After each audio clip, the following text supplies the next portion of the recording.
વિદેશમાં ફરવા જાઓ ને તો ત્યાંના ટ્રાફિક નિયમ હોય કે કોઈ પણ નિયમ હોય ને એનું પાલન કરવું જરૂરી છે. જો ન કરો ને તો જેવું એક મહિલા સાથે થયું ને એવું તમારી સાથે પણ થઈ શકે છે.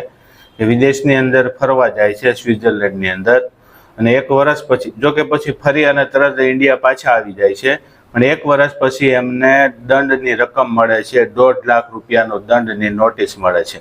કારણ કે આપણે પાસપોર્ટ ને બધું હોય તો એની અંદર એડ્રેસ વગેરે આપણી બધી ડિટેલ હોય છે.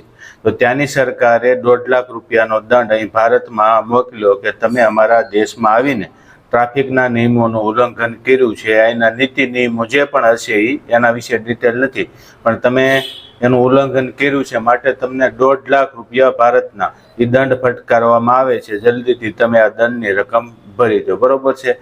હવે આ રકમ તમે ન ભરો તો પછી શું થાય કે વિદેશ મંત્રાલય દ્વારા તમારા ઘરે નોટિસ આવે, કદાચ પોલીસ પણ એમની ઉઘરાણી માટે આવી શકે છે, એના જે પણ કાયદા કાનૂન હોય.